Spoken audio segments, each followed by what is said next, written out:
Certo. Então, pessoal, bom dia. Bom Tudo dia. bem Bom com dia. todos e com todas, né?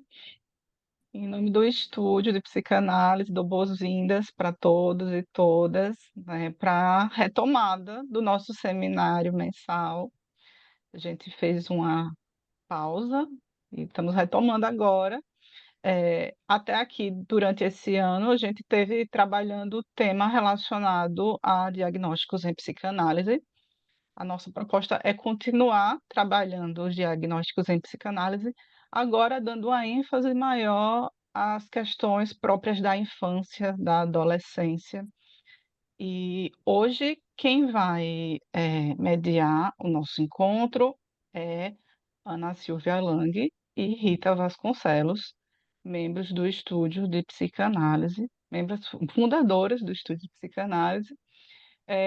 Ana Silvia é mestre em Educação pela Universidade Federal do Rio Grande do Sul, especialista em problemas de desenvolvimento na infância e adolescência pelo Centro Lídia Coriá e é analista membro da Associação Psicanalítica de Porto Alegre, APOA.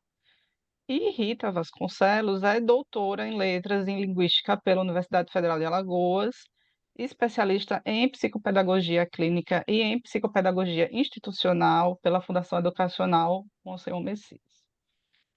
Vou passar a palavra para elas, né? Organizaram uma linda apresentação para nós hoje e espero que seja uma manhã muito produtiva. Vai ser, né? Essa palavra para vocês. Obrigada, Carol. Obrigada, Carol. Eu agradeço. Ih, tá dando eco. Obrigada, Carol. Obrigada, Carol. É. Bom, vamos ver se vai continuar, porque é ruim. Bom, é, eu vou começar falando, a Rita vai me acompanhar, né, Rita? A gente pensou nesse primeiro encontro do semestre, a gente falar a respeito do diagnóstico em psicanálise de crianças e o porquê isso na nossa área é tão importante de ser falado e conversado, né? Então, a gente vai iniciar trabalhando essa questão hoje. A minha sugestão, para quem não tem acompanhado o trabalho dos podcasts, o YouTube do estúdio, é que assistam o episódio de Charles, o primeiro episódio, onde ele trabalha essa questão do diagnóstico de uma forma muito ampla, né? Especificando o que é um diagnóstico em psicanálise e diferenciando isso de um diagnóstico em medicina. Ficou brilhante, né? Eu sou suspeita de falar, mas eu acho que quem não teve a chance de escutar e assistir, acompanhar o trabalho que o Charles já apresentou, a minha sugestão é que retome isso, né? Que tem uma série de questões que se entrelaçam com o que a gente vai trabalhar ou vai continuar trabalhando durante o semestre, né? O que nos chama a atenção, né, na necessidade de trabalhar essa questão do diagnóstico na infância e na adolescência é esse aumento exponencial que a gente presencia nos diagnósticos na infância, inclusive cada vez mais precoces, né? A gente vê hoje em dia crianças pequenas já com diagnósticos fechados, né? Então, o, nos preocupa muito o uso e o efeito que um diagnóstico desses pode gerar na vida tanto do sujeito, né, que ainda está em constituição, como também na família ou na sociedade, né? E principalmente, né, o que a gente que estuda e trabalha com a clínica psicanalítica, o que a teoria nos ensina, né, e a prática confirma é de que uma criança ela não nasce pronta, né, ela não tem uma estrutura pronta quando nasce. Então, ela é um sujeito ainda em estruturação. E quando eu falo em estruturação, não é uma estruturação só orgânica, só neuronal, mas psíquica também. E um sujeito, ele demora para se estruturar como sujeito da enunciação, né? Então, a gente pode fechar um diagnóstico quando? Vamos perguntar assim, mas então, quando é que a gente pode dizer que a pessoa, o sujeito já pode ter um diagnóstico? Mais ou menos, a gente pode falar no final da adolescência. Antes disso, seria assim um erro, né, grotesco da nossa parte, né? porque a gente pode justamente proporcionar aí um engessamento, um rótulo e prejudicar essa possibilidade também de sair desse quadro. O que que a gente pode avaliar na primeira infância ou na infância? Os riscos que uma criança tem de realmente desenvolver algum diagnóstico preocupante, mas a gente realmente não pode fechar esse diagnóstico ainda na infância. Então, a gente pode avaliar. Eu vou dar uma seguida aqui nas minhas anotações para não esquecer nada que seja importante, né? Então, a gente pode avaliar os sintomas e, nesses sintomas, os riscos que uma criança apresenta, né? Então, como eu falava, né? A questão da estruturação psíquica, ela se produz a partir do nascimento da criança, até antes disso, no caso, porque ela já tem uma pré-história, né? Toda criança que chega para nós, ela já tem uma pré-história, independente da idade que chega, né? Ela já tem, e a gente tem que levar em consideração toda a história desse sujeito, essa pré-história.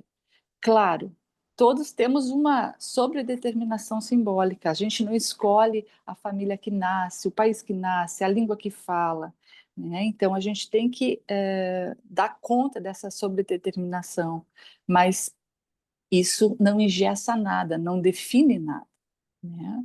Então, não é uma coisa tão simples, né, como parece, né?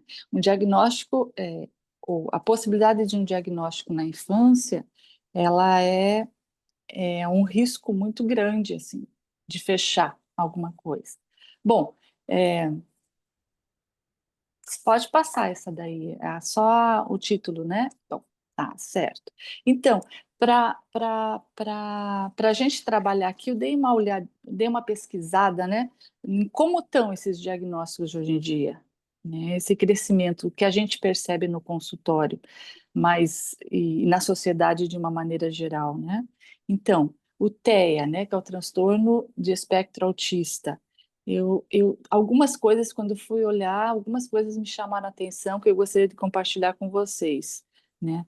No censo de 2022, né, já existiam registrados no Brasil 2,4 milhões de casos de TEA, né? E o que me chama a atenção aí, me chamou a atenção, é que desses, o maior número ficava entre crianças de 5 a 9 anos.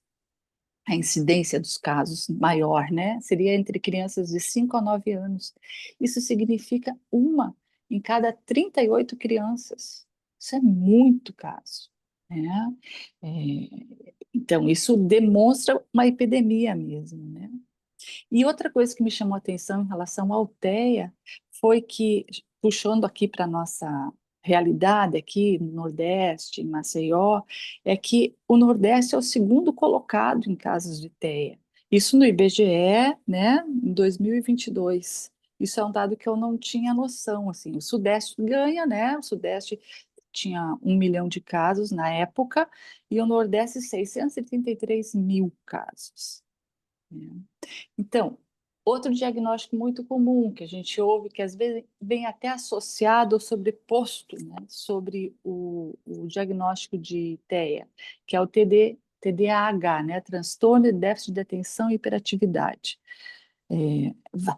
Eu fui procurar os registros sobre casos no Brasil e varia muito, tem pouquíssima pesquisa, tem pouco registro, né, e acho que isso talvez não seja à toa, é, mas varia muito. Tem alguns estados que fazem esse levantamento, então a pesquisa não fica muito precisa, mas uma média nacional fica entre 13 a 20% de crianças entre 10 e 19 anos. Isso é muito caso também, né? São estimados. Então, por exemplo, Rio de Janeiro era 16% das crianças entre 10 a 19. Cada estado que tinha algumas pesquisas, daí foi feita uma estimativa no Brasil e fica entre 13% e 20% de púberes e adolescentes, né? TOD, transtorno opositor desafiador, né? Também varia muito e geralmente vem associado, né, a outro diagnóstico, né?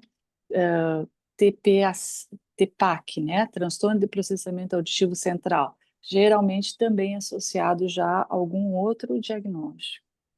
TAG, transtorno de ansiedade generalizada, é mais comum na adolescência, né? Chega mais para nós, né, Rita, na adolescência. Bom, E depressão, tem chegado casos de crianças ou até adolescentes que vêm já com esse diagnóstico. Uma das coisas que também chama a atenção é, assim, nós que trabalhamos já, a Rita e eu, há algumas décadas, enfim, a gente já tem uma trajetória na clínica, algumas mudanças, né, que eu percebo, vou falar da minha experiência, mas talvez a Rita compartilhe com essa opinião, né, que mudou muito de 20 anos para cá, os motivos que as crianças chegam, a maneira que elas chegam, né? Porque antigamente, assim, eu recebia, agora falando em nome próprio, muita criança que vinha encaminhada por escola, por problemas de aprendizagem, né? Era muito ligado, assim, eram muitas crianças a partir de 6, 7 anos, quando a questão aparecia, né, o comportamento, e geralmente a queixa principal, no início da minha clínica, talvez fosse mais questões escolares, dificuldades escolares. Hoje em dia, as crianças, elas geralmente quando chegam a nós, muitos casos, a gente não somos mais os primeiros a serem procurados, a receber essa criança, né? As escolas, elas já pediram diagnósticos para neuropediatras, neuropsicólogos, fonos, às vezes até mesmo pediatras. Então é comum as crianças, muitas vezes, já chegarem com um diagnóstico fechado, né? Um prognóstico, entre aspas, né? Previsto, e o motivo que buscam a gente, às vezes, é para querer aprender a lidar com a criança.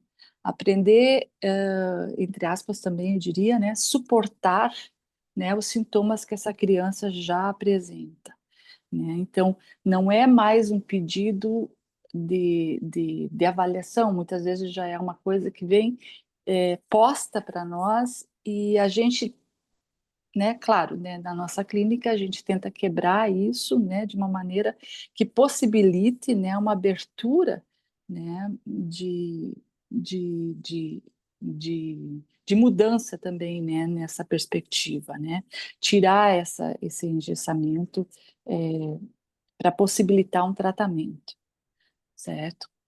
Acho que passa a próxima. Tá? Então, aí a questão que a gente se colocou foi: por que tantos diagnósticos hoje, né?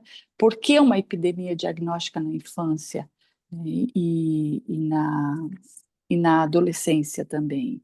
Não tem, né, assim, não tem um motivo unívoco, logicamente, né? São motivos multifatoriais, o fenômeno é muito complexo, né? E fala, né, de causas científicas, de causas culturais, de causas sociais e econômicas também, né? Então a gente vai trabalhar um pouco assim para se debruçar assim nessas causas, para pensar com vocês, né, o porquê que isso está acontecendo, como é que está esse momento, essa questão de diagnósticos, né, na infância. Então, o número 1, maior reconhecimento e critérios diagnósticos mais amplos. Maior reconhecimento, né, e critérios mais inclusivos. essa ampliação que o DSM-5 e o CID fez ao longo dos anos, né? Mas agora, atualmente, né, o DSM-5 ampliou o quadro, que eram considerados mais leves, e também manifestações atípicas, né? Ampliou com critérios diagnósticos que provocou, assim, então, um aumento de casos. É uma das explicações para esse aumento, né? E capacitação de profissionais. Aí entra a questão assim, bom, quem diagnostica hoje em dia, né? Pediatras, psicólogos, professores, se sentem autorizados e até mesmo, muitas vezes, mais capacitados para identificar sinais precoces, né, de risco, né, mas às vezes já vem com o diagnóstico junto, né. Isso me faz pensar em vários casos do consultório que chegam, que já vêm com o diagnóstico, é, né, como eu falava antes, e, e se a gente for atrás, assim, são diagnósticos frágeis, né? É, campanhas de conscientização. As famílias buscam mais avaliação quando percebem a diferença de desenvolvimento. Então, as crianças, isso é bom, né? De certa forma, assim, as mães e as pediatras mesmo já conseguem identificar desde cedo, né, riscos de algum quadro mais sério, mais grave. É interessante na medida que a gente possa questionar e trabalhar isso, mas não fechar, né? Fechar um diagnóstico. Tá. Pode passar para a próxima. Então, a questão social, né? Mudanças sociais e educacionais, menos tolerância à diferença. A escola, em casa, comportamentos que antigamente a gente via como normais, né, ou como faz parte do desenvolvimento, ou a personalidade da criança, ou a fase da criança, hoje são rapidamente diagnosticados como problema e medicalizados, muitas vezes, né. Ambiente escolar mais exigente. A criança precisa ser mais produtiva, precisa ser mais calma, mais adaptada, né? A criança precisa fechar a expectativa do adulto e, quando não fecha, é um problema, né? A criança precisa ser é, fechar com essa expectativa de tornar fácil, né, trabalhar com a criança. Menos tempo para brincar livremente. A redução das atividades ao ar livre, as brincadeiras, né, sociais, né, espontâneas. As crianças hoje em dia, elas têm muitas atividades, é fono, é psicóloga, são atividades inglês, né, balé, mas não são mais atividades de brincar, de ludicidade, né, não tem aquela coisa de brincar na rua, no parque, na praça, como antigamente, né? Então, isso acaba produzindo assim uma dificuldade mesmo da criança em, em, em, em ter mais relações, poder partilhar com relações entre pares, além da escola. Rita, tem alguma? Não, nessa questão diagnóstica é tão interessante que agora está tão específico que chegou para mim, o ano passado, um caso, Ana, assim, bem inusitado. Um casal jovem que tem um menino de 3 anos e nasce um outro bebê. Então, eles chegam dizendo que estão suspeitando que a criança está com o TDAH noturno. É noturno só. Durante o dia a criança é boazinha, ela dorme, é tranquila e tudo mais. Aí eu fui perguntando, querendo saber quando começou, porque tinha nascido um bebê, tinha 6 meses. Não, não foi com o nascimento do bebê, não. O bebê ficou dormindo no nosso quarto e tudo mais. Foi tudo bem, tudo tranquilo. Só que tem mais ou menos um mês que o bebê voltou, foi para o quarto dele, os dois dormem juntos. E quando dá 3 horas da manhã, pronto, acaba o nosso sossego. Porque o mais velho acorda e levanta e quer brincar, e aí ele fica até 6, 7 horas da manhã aceso. Fui só perguntando, feito a gente aprende, que a gente tem que ir questionando. Depois ele acorda assim do nada. Bom, primeiro acorda o bebezinho para mamar, né? Então aí ele acorda também. E aí começa, pronto, não tem mais sossego. E é claro que ele não está indo para a escola, porque ele passa a manhã inteira dormindo, de dia ele fica quietinho, tranquilo, chega de noite aquele inferno. Então, a gente está achando que é TDAH. A minha mãe também é da área, acha que aí nós vamos levar. Primeiro trouxemos aqui na psicóloga, para depois levar no neuro, porque vai ter que tomar medicação. E falando na medicação, a gente sabe que houve um aumento de 75% no consumo do metilfenidato, que é a Ritalina conserta, entre crianças de 6 a 16 anos. Então, assim, eu fui só questionando, né? Feito, a gente faz na primeira entrevista, e aí eu pensava comigo, meu Deus, olha só, o bebê acorda para mamar, o outro acorda, é claro, para ele já é dia, está dormindo desde 7 horas da noite, não, não? Mas já estava com o diagnóstico quase que fechado. Então, assim, há Uhum. uma banalização também nisso, né, Ana? Sim, sim, com certeza, né? Porque junto com o diagnóstico já vem a medicalização, né? Sim. Que é assim, é a saída para tamponar o sintoma, né? Tá incomodando, vamos resolver. É muito rápido isso, né?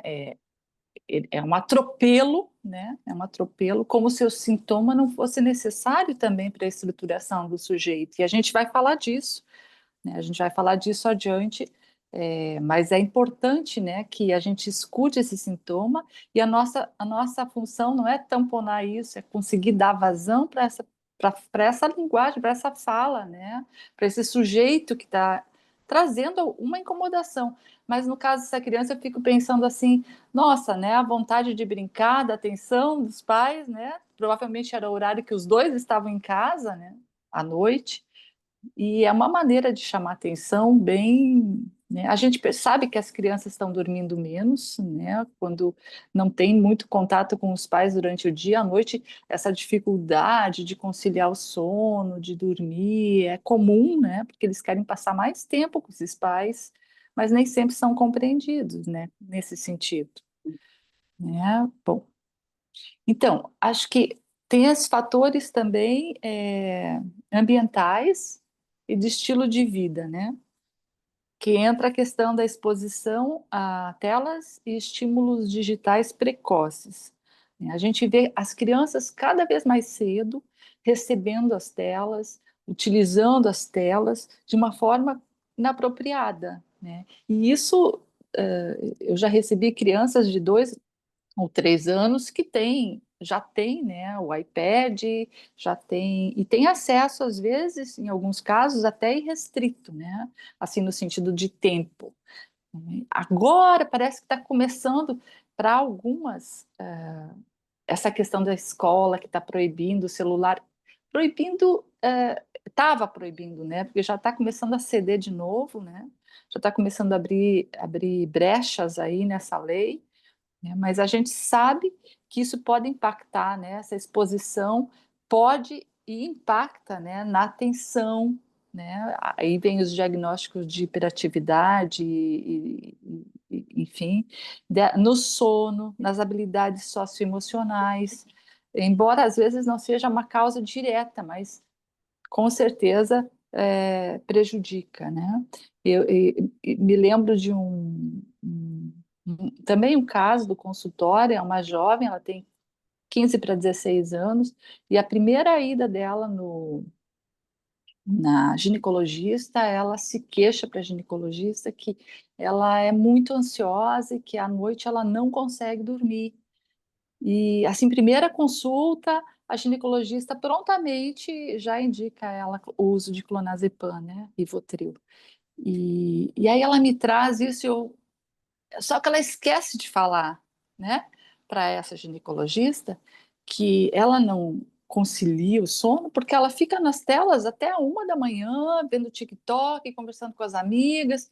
Quer dizer, isso não aparece na fala, mas aí ela né, vai ser diagnosticada como ansiosa e já é medicada numa primeira consulta, num primeiro contato, e a gente vê isso acontecer, né, claramente não só entre os adolescentes, mas entre os adultos também, né, muito mais frequente também que ainda com as crianças, né, a gente percebe que tem um certo pudor ainda nessa medicação, que procura, né, um neuropediatra, que eu acho que é interessante a gente ouvir também como é que está isso, né? A gente pensou em adiante trazer um neuropediatra para os nossos seminários para falar um pouco dessa questão da clínica atual na neuropediatria, né, desses casos que são diagnosticados por eles também.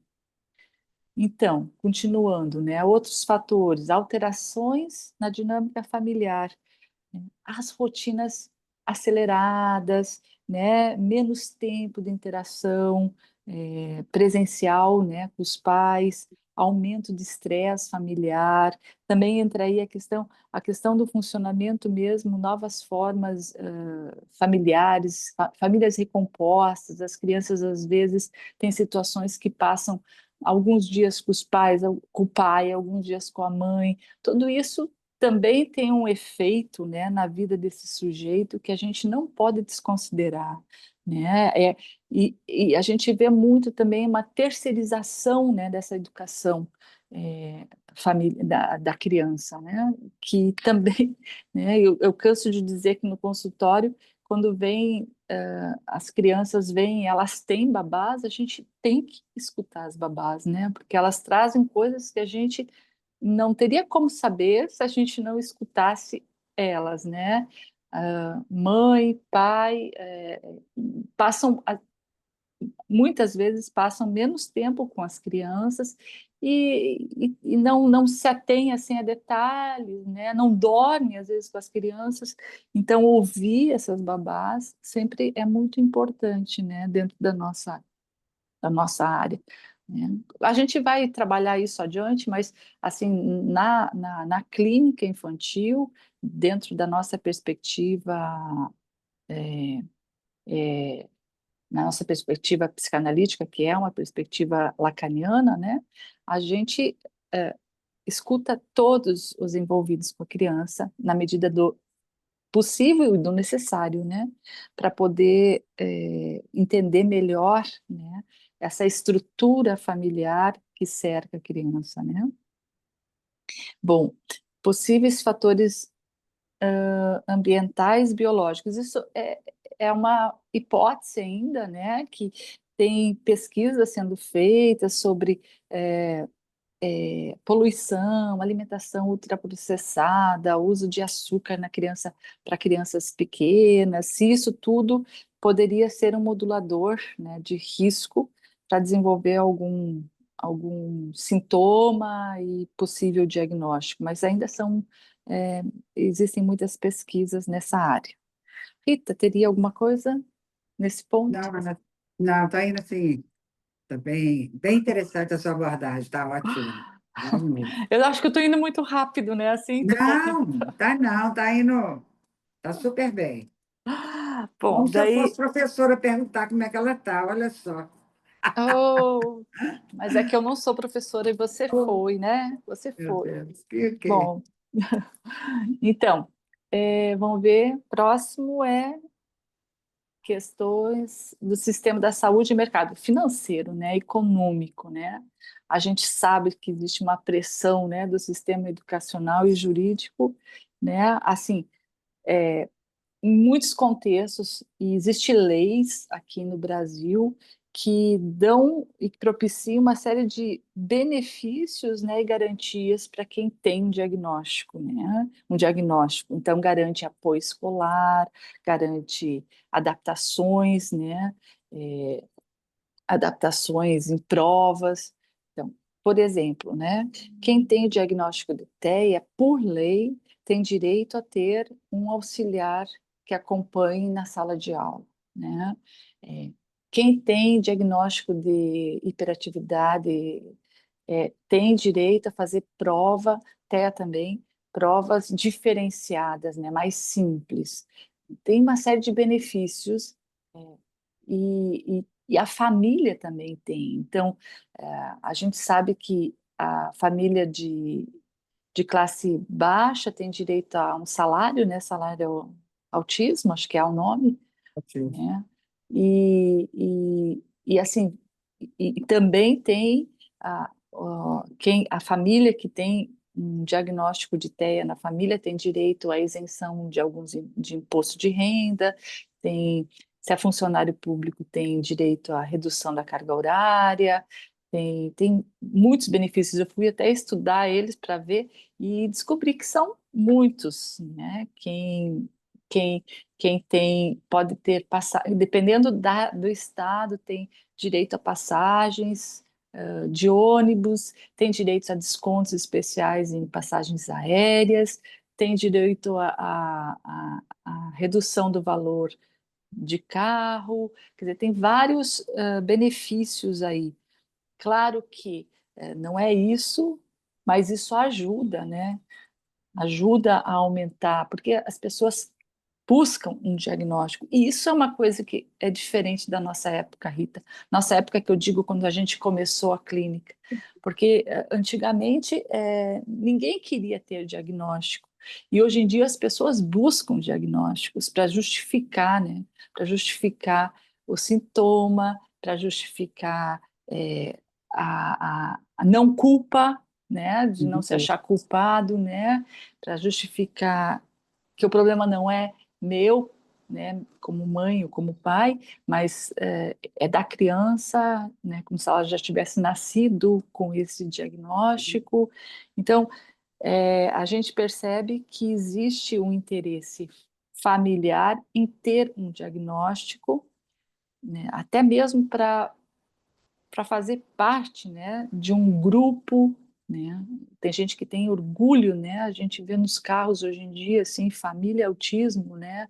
É, é estranho para mim ver isso, porque, né, a gente que iniciou a clínica há muito tempo, isso não era uma coisa comum. Não sei se tu também percebe isso, Rita.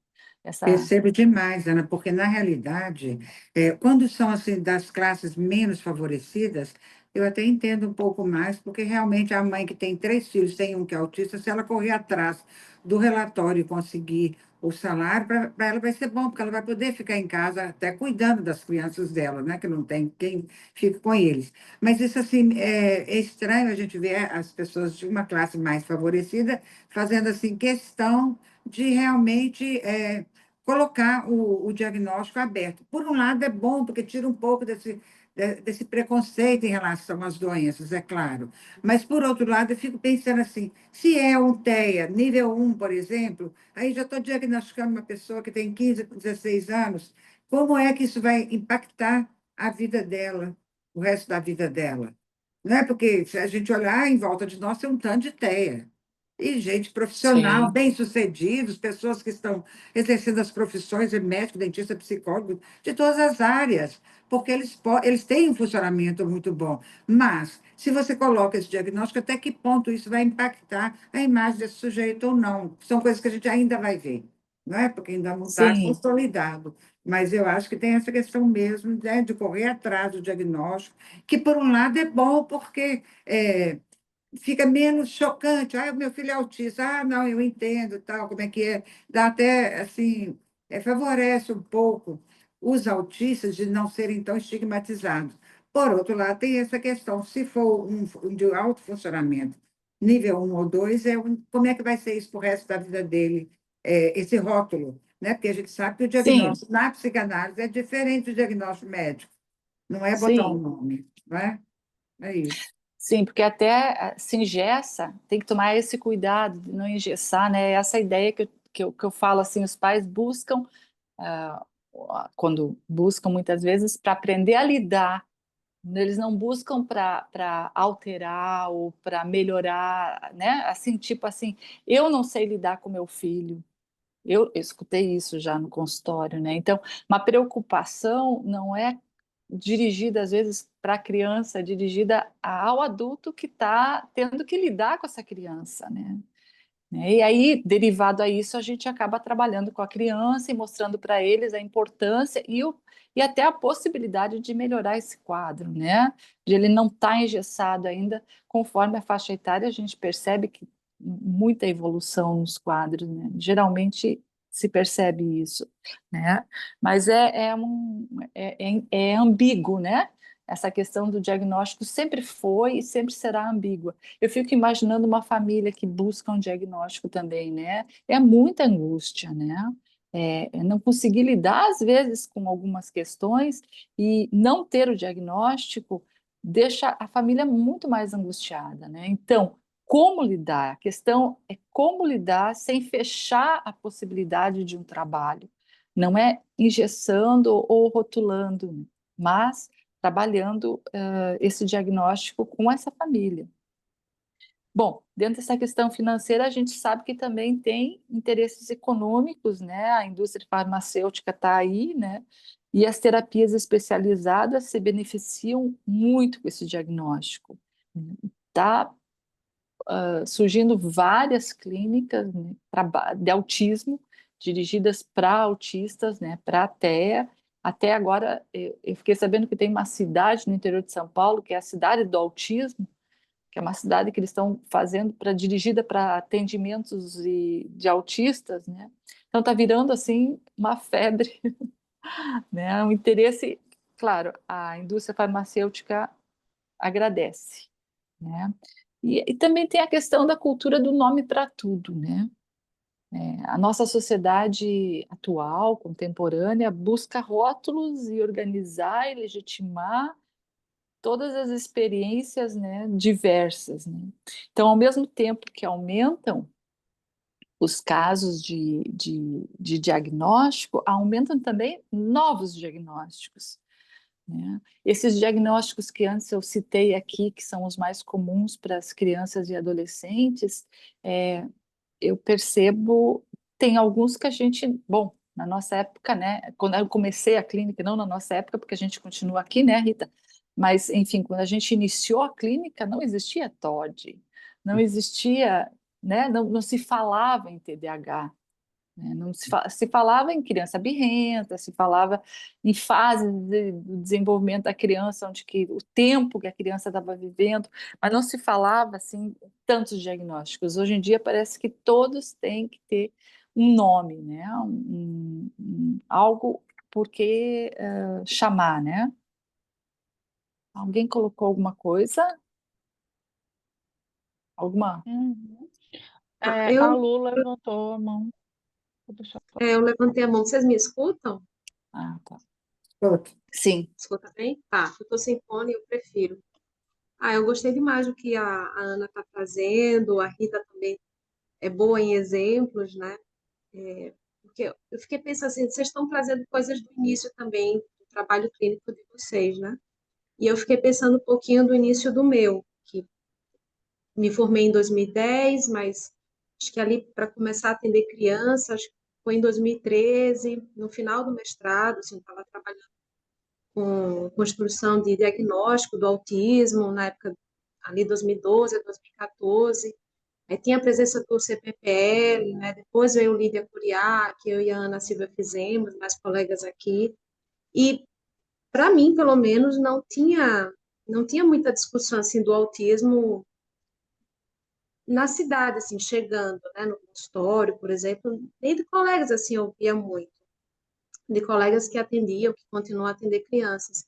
E hoje, assim, o que aparece muito é entre adultos, eu acho, é o que eu percebo um pouco, que tem chegado, né, com uma queixa assim, por que que eu não fui diagnosticado antes? Se fosse Uhum. antes, teria sido diferente teria sido melhor, né? Então, acho que é isso que a Ana também traz, como o diagnóstico hoje permite aberturas, né? Porque antes, quando você tinha um diagnóstico, era uma determinação, né? Não tem mais para onde correr e tinha um estigma muito grande. E hoje não, né? O diagnóstico vem para possibilitar acesso, né? Mas por Direitos. direitos, justamente. Ao mesmo tempo, uma judicialização grande, né? Tanto que os planos de saúde estão tendo que correr atrás e abrir clínicas. E aí vem clínicas do plano de saúde, clínicas privadas, né? Cidades agora com mais destaque. Mas aí eu fiquei pensando também em algumas palavras, né, que eu acho que chegam muito no campo da infância hoje em dia. Uma palavra que eu tenho escutado assim, as crianças precisam de autorregulação. É um termo, né, assim, que aparece.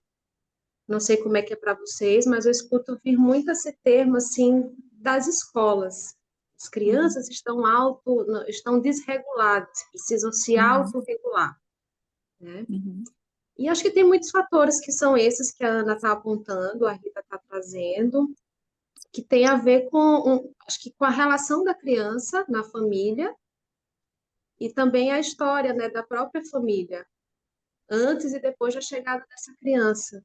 Porque claro que muda a chegada de uma criança na vida da gente. Se não muda, alguma coisa está acontecendo, né? É bom que mude. Então, acho que essas coisas que essas palavras que para mim são novas, assim, autorregulação, como assim? Como é que a criança tem que se autorregular? O que que você está falando disso, né? Às vezes a gente vai Sim. perguntando aos pais e eles vão conseguindo explicar, né, como é que é isso para eles. Uhum. É muito legal poder ir puxando, Uhum. porque chega termos, chegam palavras assim, tá, mas como é que é isso?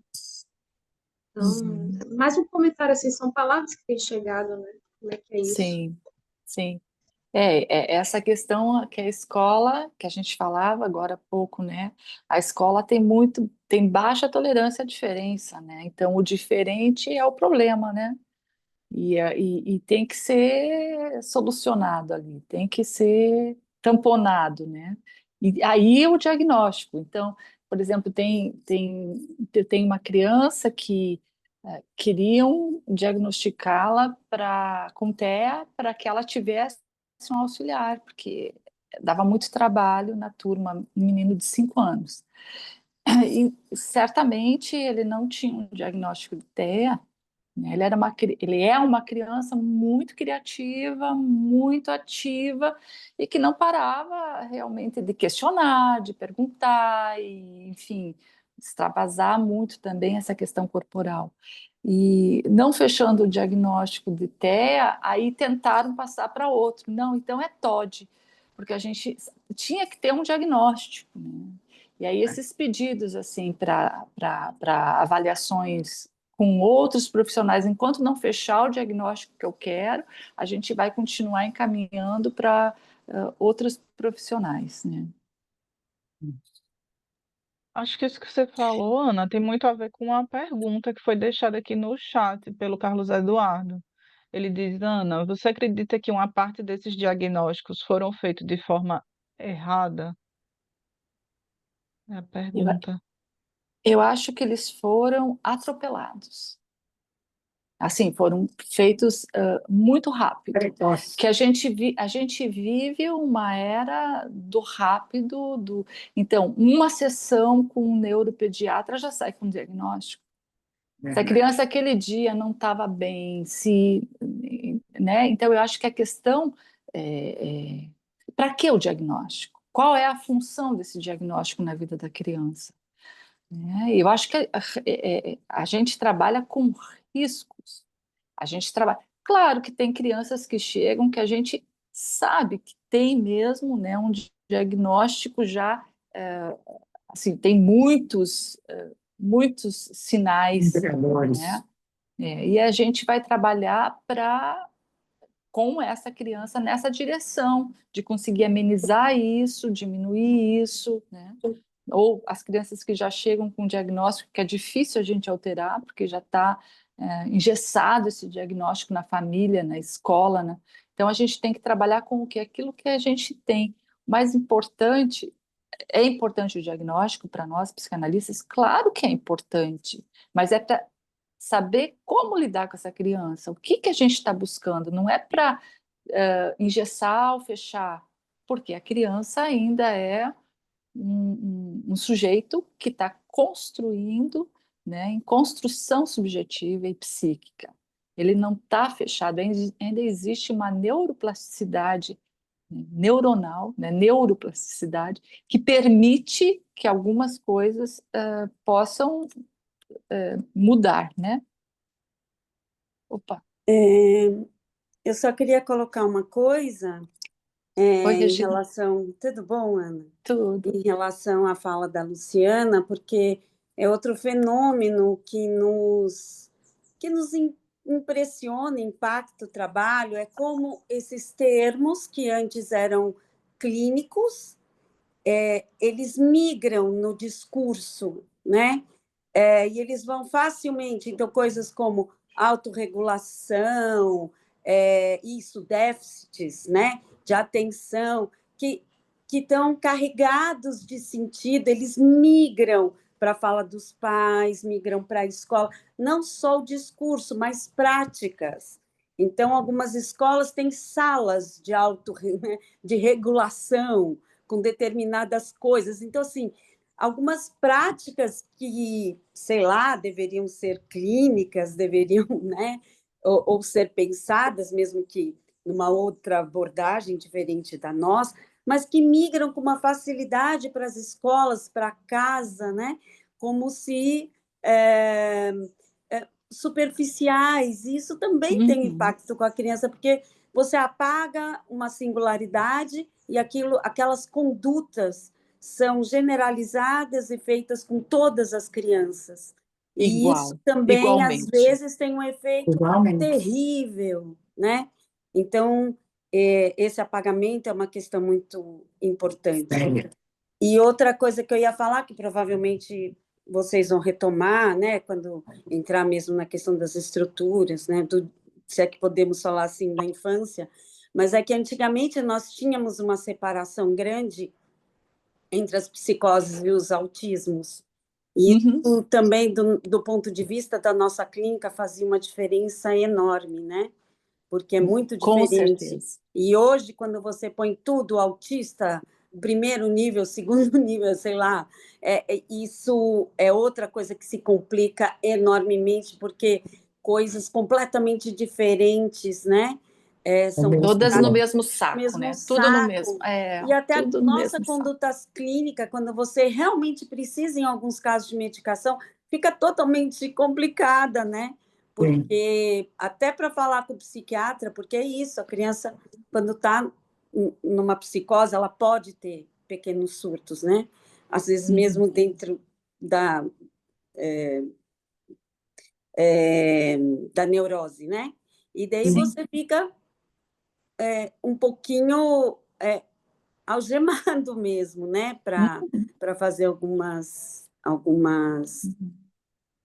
alguns pedidos de ajuda mesmo, né? Então, Sim, provavelmente vocês um vão falar trabalho disso, né? Mas, adiante, claro, mas um trabalho interdisciplinar, né? vai ficando Transdisciplinar, mais às vezes. difícil, né? Mais Vai ficando difícil. mais difícil. Sim, vários casos de pacientes que chegam com diagnóstico. Uma das grandes dificuldades é entrar em contato com o profissional que deu esse diagnóstico. Eles não, é difícil acessar, é difícil Não acessar. escutam, né? Não, eles não fazem muita questão em trocar com a gente, assim, eles fazem o trabalho deles lá no gabinete deles, né?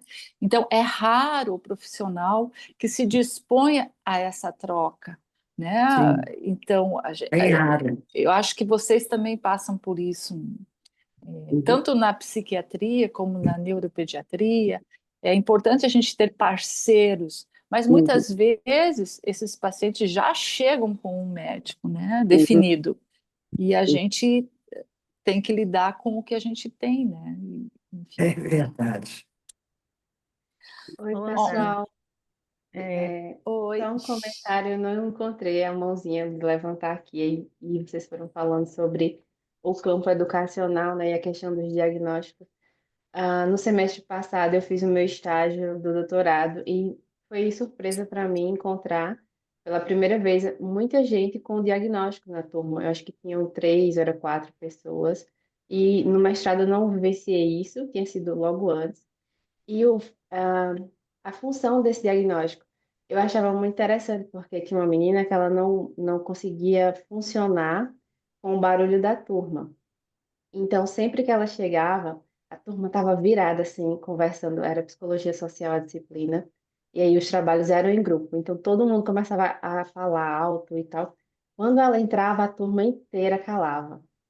Então, eu achava muito massa isso. ela trazia esse acalmar, porque a turma já sabia que ela não funcionava nesse barulho. Então, ela era esse silenciar da turma. Ela saía, a coisa voltava. Essa era a pessoa que mais manifestava ali algum movimento na turma. Os outros eram quase que imperceptíveis, mas todos usavam o cordãozinho de identificação e a gente produzia provas diferentes para eles, porque tinha essa necessidade. Ah, Sim. era solicitado, às vezes não, mas já tinha ali as provas dos 4 horas 5 pessoas que tinham essa questão. E aí, vocês falando, eu lembrei do documentário Tarja Branca, né? Que fala sobre esse processo que a escola acaba trazendo para a criança, de categorizar, de botar nas caixinhas, o esquecer do brincar livre, da possibilidade de criatividade, né? Não há espaço para isso, não se cultiva isso, né?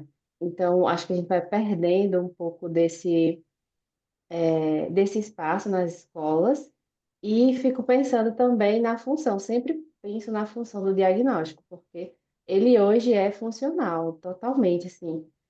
Você tem acesso à BPC, que é o salário de prestação continuada, você tem acesso a muitos benefícios, e como isso, para o pessoal que está na parte da assistência social, acaba superlotando os espaços. Então, eu já vi em algumas entrevistas as pessoas falando que as pessoas que possuem deficiência, né, as pessoas com deficiência, deficiências físicas mais graves, não estou dizendo que, aí é complicada essa minha fala, porque que é mais grave no discurso atual, né? Essas pessoas que têm deficiências físicas visuais, vistas, podem ser vistas, acabam não conseguindo ter acesso a muitas coisas porque o sistema está superlotado em relação à quantidade de solicitação de auxílios por causa desses novos diagnósticos, né? E aí, como isso vai acontecendo e a demanda cada vez maior, como os lugares vão superlotando por causa dessa enxurrada de diagnósticos. Então, eu Uhum. fiquei pensando nessa função e os benefícios que trazem, né? O que está por trás de cada diagnóstico, cada benefício. Sim. Essas coisas são sempre muito ambíguas, né, Alanda?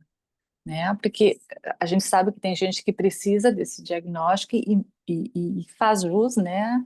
Agora tem gente que se aproveita desse diagnóstico para conseguir algumas coisas, alguns benefícios e cronificar o quadro, né? Cronifica, não sai do lugar, assim, porque, né, tem esse benefício e não busca melhorar, né? Enfim, Obrigado. né?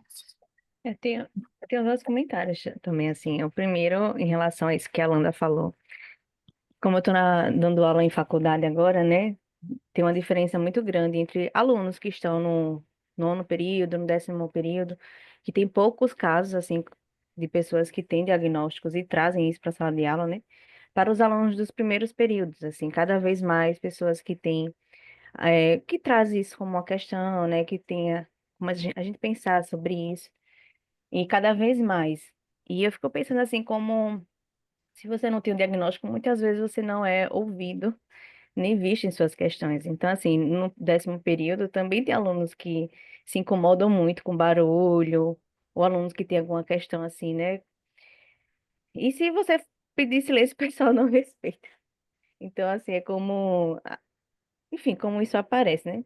E o outro comentário é que eu fico pensando nesse assunto, como a língua portuguesa tem tantos adjetivos, é uma língua tão linda, né? Tem tantas palavras que se perdem só para essas nomenclaturas de diagnósticos. Tanto é que eu brinco com meus alunos que está se formando um diagnostiquês, né? Um novo idioma, para o pessoal não sair reproduzindo isso. Porque já não se fala mais em preocupação, né? Já não se diz mais em algum mal-estar, em alguma questão. É sempre uma nomenclatura de diagnósticos e confundindo tudo, assim, né? Então não é Uhum. preocupação, é uma ansiedade. E eu estava até lembrando que quando eu era criança, até a palavra ansiedade tinha muitas significações, né? Eu falava que estava ansiosa para o meu aniversário, para o Natal, enfim, né? Então, como a nossa escuta tem que ser uma escuta para ampliar essas palavras também, assim, me falar mais o que é exatamente isso, o que que você está falando, ansiedade é o quê? E às vezes você vai falando, vai explicando, é algo que você está passando e que você tem que passar mesmo, assim. Por exemplo, alguns alunos que dizem, professor, eu estou com ansiedade porque vai vir eu tenho que entregar o trabalho. Aí eu digo, mas você está preocupado com o trabalho, né? Eu não sei qual é o aluno que não está preocupado com alguma coisa. É a função do aluno é estar preocupado. Então, depois da prova, Uhum. depois do trabalho, você vai ficar tranquilo. Então, não é uma ansiedade, né?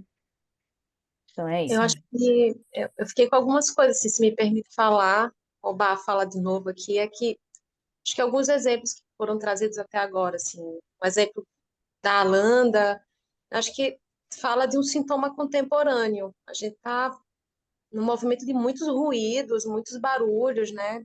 Todo mundo falando muita coisa ao mesmo tempo e acho que essa posição dessa aluna, né, desse aluno de a turma entrar, ela entrar e a turma silenciar, acho que fala de um sintoma nosso também. E um outro ponto que eu pensei foi dentro da pergunta do Eduardo, né, que acho que a Ana e a Ana Silvia e a Rita estão falando de riscos, né, diagnóstico na infância. E eu me lembrei do que a Leda Bernardino fala, acho que a Maria Kupfer também, né, de diagnósticos não decididos na infância. Que eu acho que é isso que a gente vai estar discutindo ao longo do tempo, assim, com a Ana, com a Rita. Uhum. Não é Sim, tempo de nós vamos decidir na nessa infância linha. e na adolescência. Sim, sim, nós vamos nessa linha. Mas, bom, mas tem bastante coisa para hoje, viu? Vamos Menos tentar para dar uma hoje. acelerada. Ah, eu acho que tu falou certo, Rita, não vai dar.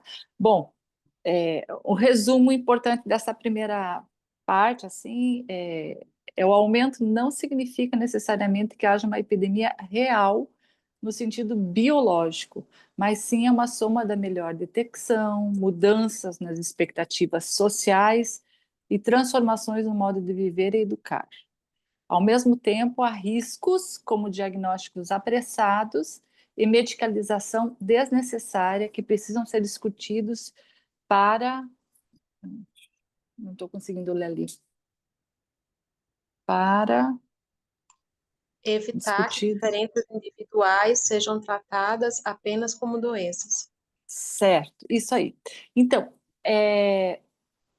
Carol, passa lá para a citação da Catão, quem sabe vamos pular um pouquinho a, Uhum. antes de entrar na perspectiva psicanalítica, porque acho que dá conta um pouco do que a gente está falando. Mais a citação da Inês Catão que eu coloquei ali. Bom, eu estava placando ali, né? Um livro muito interessante para quem não conhece, eu acho que muita gente aqui já tem esse livro, é esse livro que a Inês Catão organizou, Mal-Estar na Infância e Medicalização do Sofrimento, quando a brincadeira fica sem graça, né? E, assim, na introdução mesmo, ela já dá todo um panorama, né, da nossa época, da nossa contemporaneidade clínica, né? Então, um diagnóstico apressado pode virar uma profecia autorrealizada, né? Se a gente diagnostica de uma forma atropelada, apressada, isso pode virar uma realidade, uma profecia, né? Como ela diz. Nenhum diagnóstico permite que coloquemos o ponto final em um caso.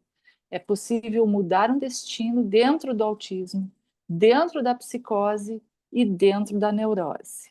Isso é uma coisa que a Seguramente. gente não pode perder essa perspectiva, né? A Julieta Jerusalém que sempre diz nos cursos dela, o diagnóstico de uma criança a gente tem que escrever a lápis. A gente não pode fechar um diagnóstico de uma criança na infância. Pode pensar em fechar lá no final da adolescência. Outra E ele citação é um da Julieta. direcionamento, né, Ana? E não É tem um uma final. direção. Exato. Exatamente. E não podemos esquecer a fala de Lacan, que ele fala muito disso, do diagnóstico que é apressado, que é precoce, que você pode complicar para o resto da vida a vida dessa criança. E ele Sim. destaca muito, a criança é muito sintoma dos pais, no sentido de que ela pode encarnar simbolicamente no ponto de conflito, e um conflito inconsciente da relação dos pais. E para ele, Lacan cita bem claramente, o mais importante não é nomear uma doença. É claro que tem um diagnóstico importante, mas não é o mais importante. O mais importante é escutar o sujeito, sua posição em relação ao desejo do outro e como ele estrutura sua relação com o mundo simbólico. E a gente que segue Lacan, a gente não pode esquecer dessa premissa. Isso é importantíssimo que a gente tenha em mente. Então, o diagnóstico é importante? Claro que é, mas não é o mais importante. A gente trabalha com o processo e não com a sentença. Não é isso? Uhum. E só uma coisa que eu lembrei agora que eu achei muito legal desse livro da Inês Catão, né, que ela fala bem no comecinho também, que o nome, né, que ela escolheu o título foi a partir da fala de uma criança, né, que estava medicalizada com algum diagnóstico, não me lembro exatamente É qual, TDAH. TDAH. TDAH. TDAH. E aí ela acho que não queria tomar as medicações, e ela Ritalina, perguntou né? por quê, né? E a criança falou, porque a brincadeira fica sem graça, né? É. Então, você vê que, né, a própria criança percebeu, né? Porque, claro que tem a questão de regular, né? Ou de estabilizar algumas coisas, mas também tem essa perda, né? Sim. De É o vitalidade, de alguma forma, né? metilfenidato, né, que é a Ritalina, o Concerta, eles são conhecidos como a droga da obediência, né? Porque Sim. a placa, né, essa hiperatividade que a criança, que é às vezes nem é uma hiperatividade, é uma atividade, Atividade. mas E tem, as pessoas estão cada vez menos preparadas para lidar, né, tem a com Ritalina, as tem a pior, diferenças. que é Concerta. O nome do Concerta, medicamento concerta. vai consertar. Inclusive, É o para estragar, vamos metilfenidato, consertar. o metilfenidato, historicamente, ele era vendido lá nos primórdios, acho que anos 60, anos 70, quando ele foi ser introduzido na indústria, ele era vendido nas propagandas, né, nos Estados Unidos, para melhor desempenho das donas de casa, né, e depois foi descoberto para que as crianças obedeciam. Então, as propagandas eram assim: quer deixar seu professor feliz? Tome Ritalina, não sei se já era esse o nome comercial, mas era algo nesse sentido, assim, né? Sim, Então, acho que o nome como isso foi comercial vai introduzido. mudando, né? É. Vai mudando, Uhum. né? Mas, e também a gente sabe dos adolescentes, né? Que para estudar tem tomado o metilfenidato à torta e à direita, mesmo às vezes sem uma prescrição direta, né? Conseguem comprar Os no concurseiros câmbio. também que Os tomam. concurseiros, mas né, os adolescentes, a gente está falando deles aqui, e assim, é uma coisa que às vezes não tem nem uma indicação, mas eles conseguem entre eles, né, a medicação. Então, o diagnóstico é uma hipótese de trabalho, não uma sentença, né, diz Jacques Lacan. Acho que voltamos lá para a citação da Julieta, que a Julieta, eu acho que vai falar dessa questão dos riscos aqui, né? Portanto, esse é um artigo dela, se alguém tiver interesse, está aí. Né? Tem vários artigos que a Julieta escreve, e ela fala e escreve, é muito clara, né?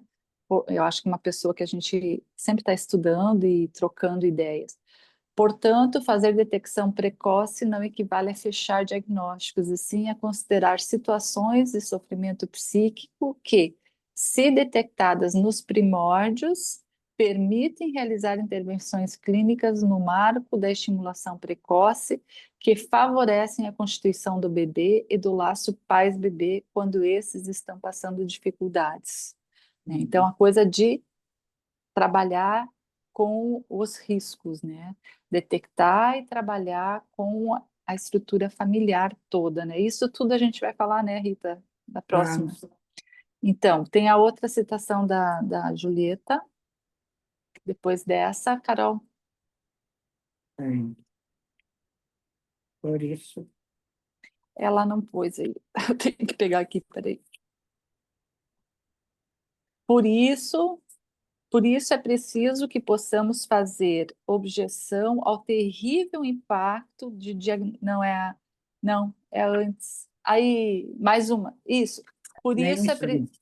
por isso é preciso que possamos fazer objeção ao terrível impacto de diagnósticos por checklist aplicados em consultórios e disponíveis para autoaplicação na internet, que têm produzido efeitos devastadores para a infância, introduzindo profecias autorrealizáveis em que se detecta risco para uma patologia e ela vira um destino. Nenhum instrumento é infalível ou independente da condição ética de quem o aplica. mas a lógica com a qual se constroem os instrumentos de detecção não é nem neutra, nem ingênua. Então, aparece de novo essa questão: quantas crianças, quantos adolescentes procuram, né, na internet os testezinhos para detectar se tem uma coisa ou outra e vem para nós e diz: ah, eu descobri que eu sou É, TDAH, né? Justamente na adolescência, né, que eles estão em busca de uma identidade, aí eles buscam aonde, né? Aonde tem acesso. E o risco é muito grande, porque além a gente, eu acho que qualquer um de nós, se for fazer um testezinho desses, vai dar alguma coisa, né?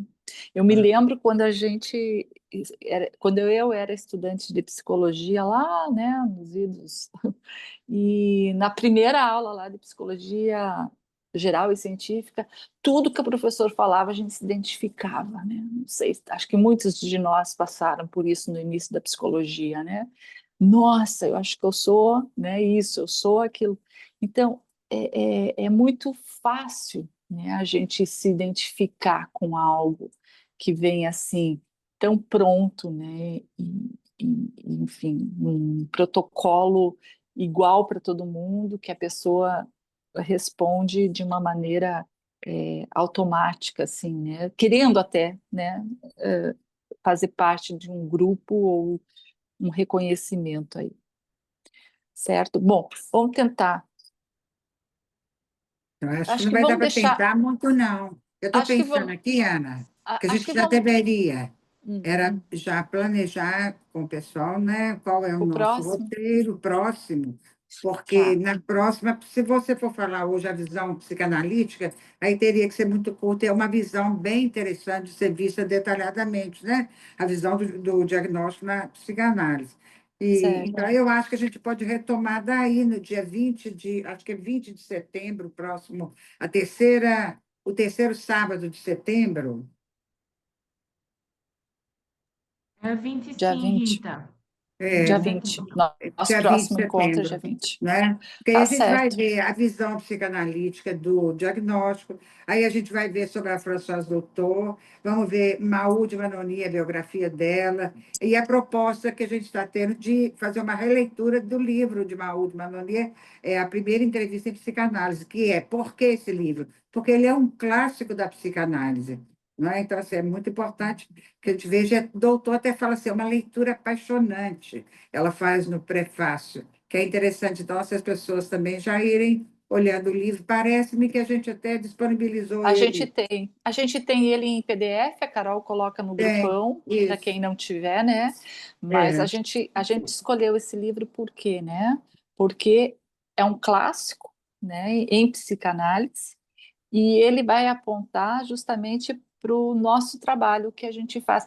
Ele é um livro que foi escrito em 1965, né? A Maud Manoni fazia supervisão clínica com a Françoise Doutor, elas tinham uma relação eh, de troca profissional, né? A Françoise Doutor acho que uns 15 anos mais velha que a Maud Manoni, ela já trabalhava com clínica quando a Maud Manoni procurou ela para trabalhar e fazer supervisão junto com ela, né? Justamente porque a Françoise Doutor estava trabalhando com crianças. A Françoise Doutor é um nome que quem trabalha com crianças é, precisa ler. A gente pensou nesse livro porque ele é introdutório, vai trazer uma série de questões, né? E a primeira entrevista em psicanálise, né, o título do livro, não é só em psicanálise de criança, é a primeira entrevista em psicanálise também para Não. quem trabalha com adulto, vai trazer Uhum. muitos recursos, né? É um clássico, quem já leu deve ler de novo, quem não leu deveria ter lido, e a gente vai poder conversar sobre ele, e vai dar, assim, uma noção do que a gente pensa em trabalhar adiante, assim, em relação aos Lembrando também, diagnósticos. lembrando também que Manoni, ela foi para a École Freudiana de Psicanálise, ela se associou, ficou junto com Lacan, né? Ela aproximou-se de Lacan, trabalhou muito junto. Lacan, inclusive, no primeiro dos escritos dele, dos seminários, ele cita uma obra dela, não é? Então, assim, saber que ela bebeu da fonte de Lacan, e eu acho que é importante que a gente pegue esses livros que são os originários, né, da psicanálise, digamos assim, para a gente ter o pé no chão, assim, dentro daquilo que nos norteia, que a gente está amparado, a gente está ancorado, né, numa teoria que tem essa ancoragem para nós, né? Sim. Porque é justamente a doutor que faz essa virada na maneira de trabalhar com as crianças. Exato. Ela escuta as crianças, coisa que antes não se fazia. Quer dizer, alguém levava uma criança para ser tratada e quem falava era o adulto em nome da criança.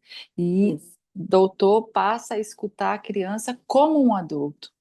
Né? Escuta, logicamente, vai trabalhar a questão com os pais, mas escuta a criança também, né? E essa é uma diferença que parece óbvia, mas hoje em dia não é tão óbvia assim, porque até, né, se a gente for levar em consideração um diagnóstico médico, muitas vezes quem fala não é a criança, né? São os pais, são a escola, e a criança não é escutada. Então, essa é uma virada no sentido de trabalhar com a criança, né? E com a linguagem própria da criança, com a fala, a linguagem, os desenhos, isso tudo a gente vai trazer, né? Provavelmente nos próximos encontros, né? Mas enfim, não sei, Rita, pode falar, pode fechar. Não, então, assim, a gente agradece a todos que estão aqui nos acompanhando e sugerimos que busque ler esse livro, né, da Manoni e não esquecer de ler a parte do prefácio que a doutor faz assim brilhantemente. Ela pega o livro todo e joga ali no prefácio de umas 8 ou 10 páginas. É É importantíssima a maior? leitura. É, eu acho que É até maior. maior, É né? maravilhosa, é maravilhoso o prefácio que a doutor faz. Então, é importante ler, né? E aí a gente vai caminhando e vamos, logo que der nos próximos encontros, a gente vai passar uma leitura, uma releitura dessa obra da Manoni. Tá bom? Então, até o dia 20. Agradecemos demais a presença de todos. Um bom fim de semana para todos. Até lá. Obrigada, Ana. Obrigada.